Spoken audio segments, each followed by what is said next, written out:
After some deliberation, I decided on Sir John Everett Malay's famous 1852 painting, Ophelia.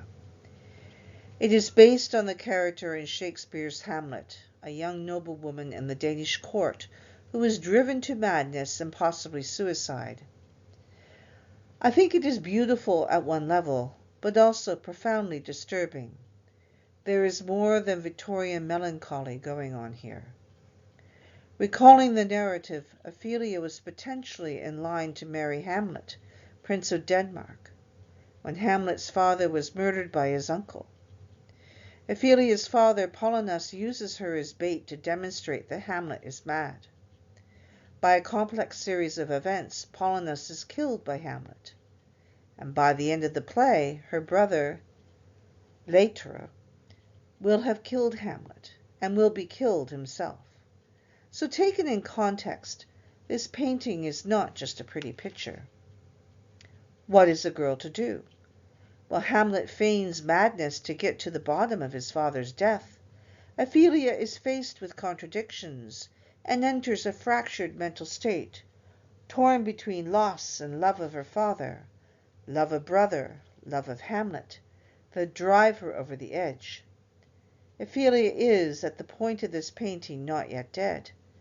The play includes a detailed description of her drowning, provided by Hamlet's mother, whether first or third hand. She is described as one capable of her own distress. The story is that she fell in the weeping brook, but clearly no one has tried to rescue her. Suicide? Murder? Accidental death? Had her madness made her damaged goods? Did she know too much? Was she grief-stricken by her father's murder? Perhaps through her madness she is already lost to us. She clearly could not save herself, or did not want to, and her death is only an inevitable consequence. Malay could have painted a pale, submerged dead Ophelia, a drowning victim, but in this liminal scene between life and death, she is shown as more than unresponsive flesh. She is still floating, alive, and looking upward, even as she cannot swim against the current that will kill her. She is surrounded by a scene of surreal natural beauty of life. Is she perhaps already in a better place than the Danish court? As a historical footnote, Elizabeth Siddal, Malay's model for Ophelia, died 10 years later in 1862, apparently of a laudanum overdose. The coroner ruled it accidental, although there is much speculation on Siddal's state at the time, including a possible pregnancy. Life imitating art? Why suicide? The general academic consensus is that Ophelia committed suicide. In the play, the gravediggers discuss whether or not she should be buried in a Christian graveyard, considering she likely died from suicide. They say, her death is dark. If it were not for the order from the king, she would lie in the land of the uninitiated. In Act 4, Scene 7, Queen Gertrude reports that Ophelia had climbed into a willow tree. There is a willow grows aslant the brook, and that the branch had broken and dropped Ophelia into the brook, where she drowned. Given the sinister goings-on in the Danish court, Shakespeare arguably presents this explanation as all too convenient. Although inevitable, death comes in many forms, sudden or prolonged, painful or painless, expected or unexpected, young or old, accidental or deliberate. Thus the eventual quiet death in their sleep of aged relatives may involve different reactions from the sudden and violent death of a child. Grief and mourning reflect certain societal expectations that the old will die and that the young will live to become old. However, when someone dies at their own hand, societal expectations are challenged. Did Ophelia possibly die by suicide because her father didn't want her with Hamlet? Or because her father died at Hamlet's hand? We'll never know. Clearly no one was listening or attending to Ophelia's needs. How much can our surroundings influence our lives or our ends of life? Can grief kill us? Who ends up committing suicide? We learned about complicated grief in Class 9. That 80 to 90% of the people who took their own lives suffered from mood disorders. Among the mood disorders, many of the younger people were described as perfectionist kids. Was Ophelia just a perfectionist kid?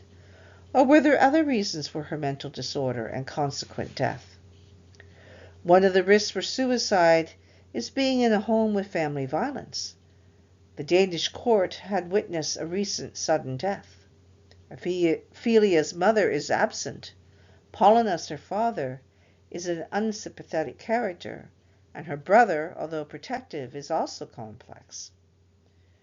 One of the warning signs is talking about feeling trapped or no solutions. Before her death, Ophelia talks in riddles and rhymes and sings some possibly nonsensical and bawdy songs about death and a maiden losing her virginity. She exits after bidding everyone a good night. Before her death, she also handed out flowers citing their symbolic meanings, although interpretations of the meanings differ. The only herb that Ophelia gives to herself is rue. There's rue for you, and here's some for me. We may call it herb of grace, O Sundays. Oh, you must rear your rue with a difference. Rue is well known for its symbolic meaning of regret, but the herb is also used to treat pain and bruises and has abortive qualities. Perhaps she was pregnant, either by Hamlet, her father's murderer, or by someone else. Again, what is a girl to do?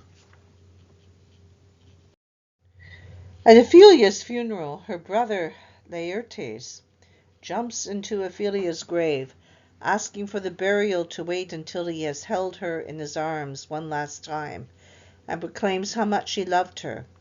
Hamlet nearby then challenges Laertes and claims that he loved Ophelia more than 40,000 brothers could. We can read into that what we will. Queen Gertrude sprinkles flowers on Ophelia's grave, sweets to the sweet, and says she wished Ophelia could have been Hamlet's wife.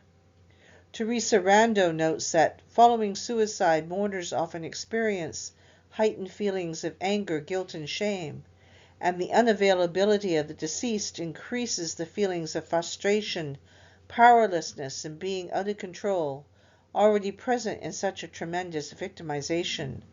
So her beloved and her brother both exhibit anger, and Gertrude possible guilt that she hadn't influenced her husband.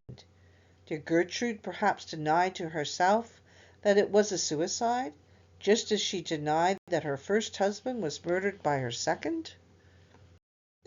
We have talked about green burials. The painting shows Ophelia almost as if lying in an open coffin, surrounded by green. There is much symbolism. The flowers she clutches, violet, daisies, and pansies, represent various emotions, love, innocence, and remembrance.